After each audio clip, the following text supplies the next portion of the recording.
Bloomberg Audio Studios. Podcasts, radio, news. The last time we spoke, we've had some changes. The EU has voted to impose some tariffs on Chinese automobiles.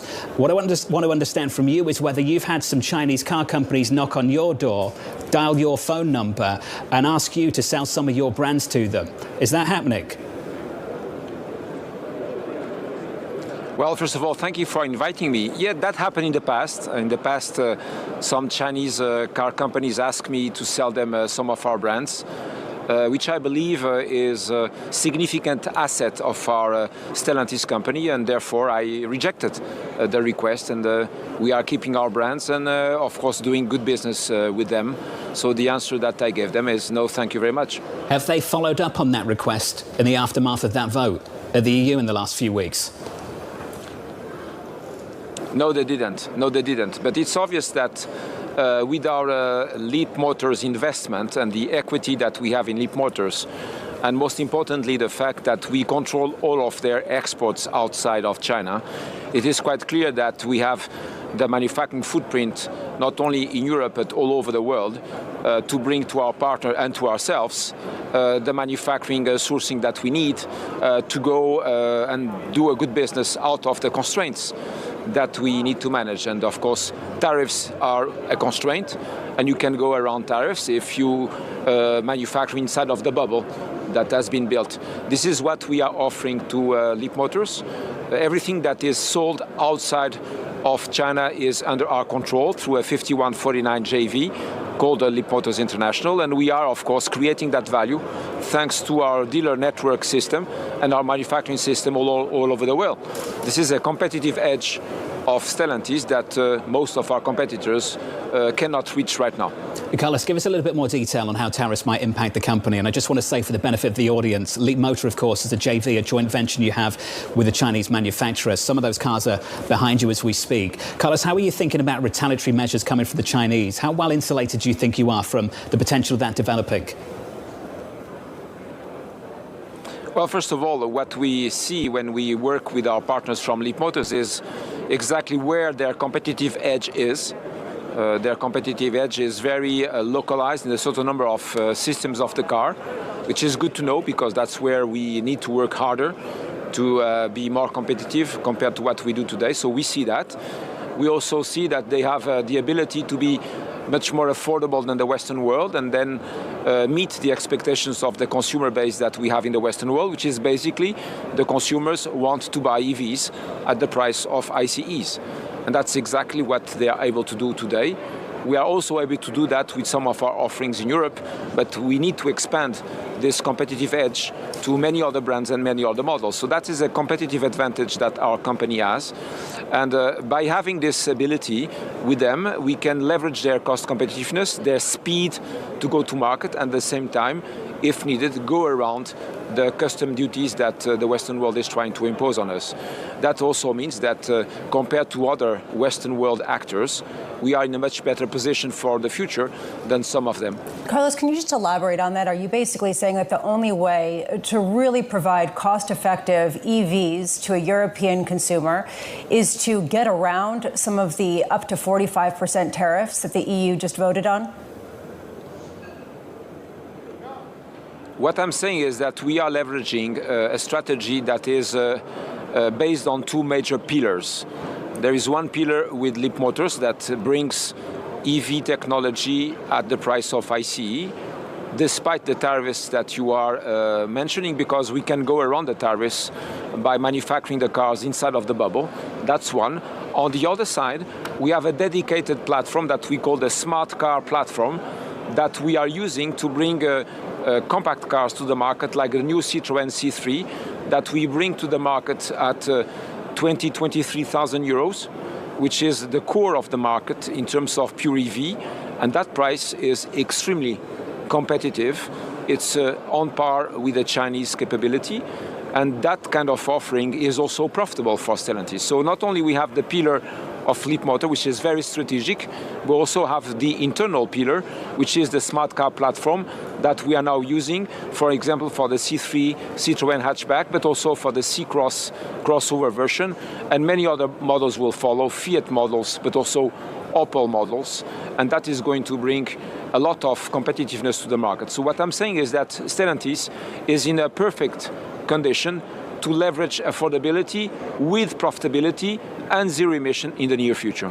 Carlos, how important is it in order to retain profitability and increase going forward? How important is it to pare back certain brands that aren't performing as well and that don't fit within those targets? I'm thinking in particular in North America. In North America, we have a very specific problem, which is a very operational problem, not at all rocket science. In North America, we got trapped by a marketing plan on the second quarter of 24 that was very audacious, very daring, and it didn't work, it failed. So we got trapped by that marketing plan, and then we needed some time to discuss the best way to rebound with our US dealers, which we did. I did it personally in August this year. Now we have a new, let's say, more conventional plan that is active, and it's working very well.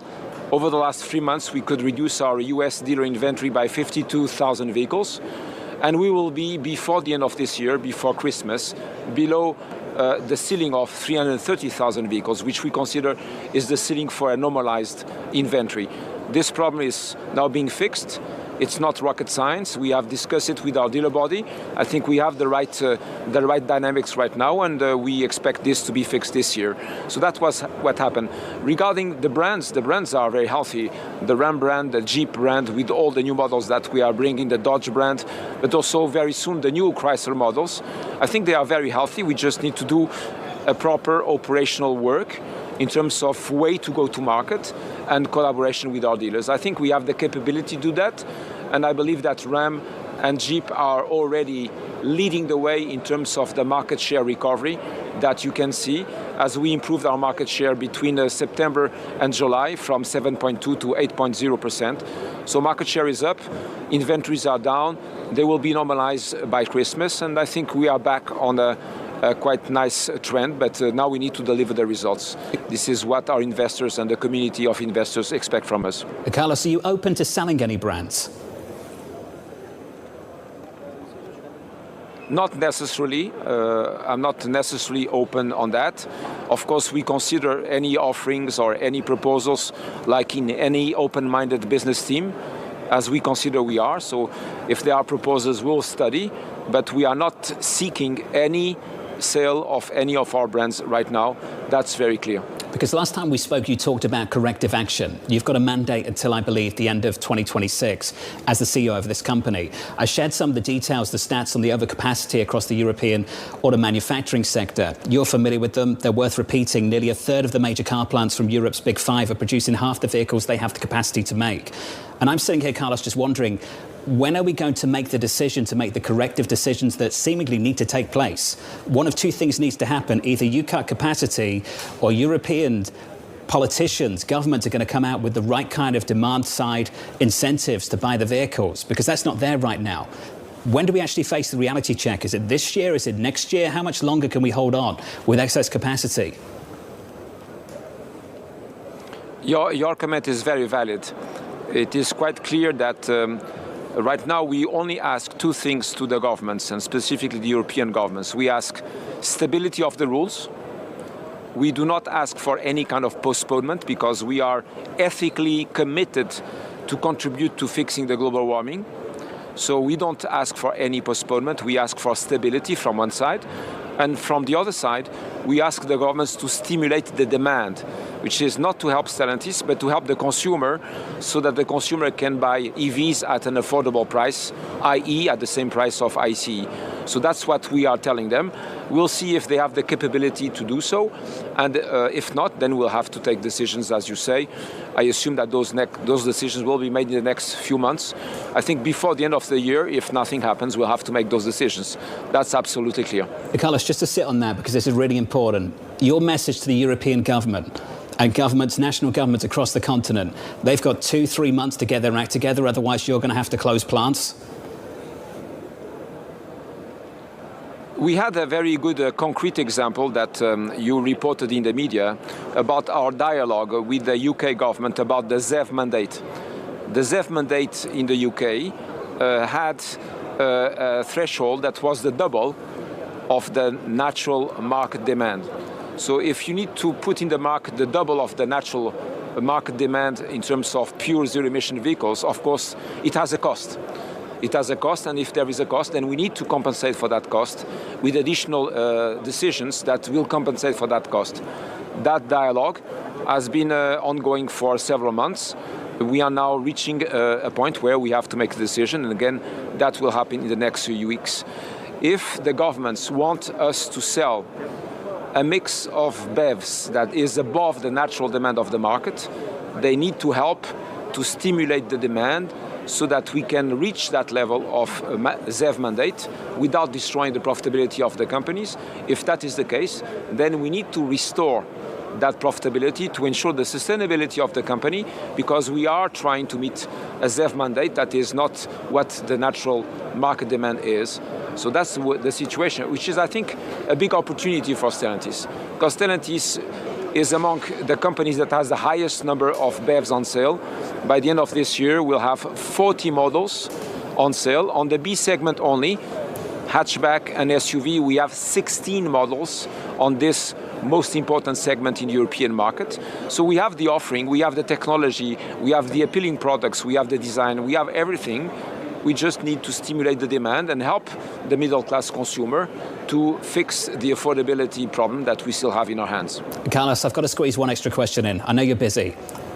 Are European auto manufacturers investable right now? Your stock is down by more than 40%. What on earth do you tell investors? As we're in between this horrible window right now where either you're going to have to do one thing or the government's going to have to do something else. But in between, it's so difficult for an investor to make a decision to buy your stock. What's the message you give investors right now? Well, I perfectly understand why they are puzzled, and I'm sorry for that. It is quite clear that we are going to go back to them very soon to tell them that we have fixed the US dealer inventory issue. This is the number one thing we need to fix. It's very operational. It's not rocket science. And I understand this is the number one priority. I think we are on the right trend as we reduced inventory by 52,000 vehicles in the last 3 months. The dynamics are good. We expect to reach a level that is below the ceiling of 330,000 by the end of this year. As soon as this landing is in my hands, which I think it will very soon, I will go back to them to explain to them that that problem is fixed, and then I will leverage all the other competitive edges that we have on our company, which I believe are very big in terms of technology, in terms of bringing the right EVs with the right performance to the market, in terms of strategic partnerships like the one we have with Leapmotor. So they will see me back very soon, but first I need to take care of my homeworks because that's my responsibility, and I'm excited about fixing those issues.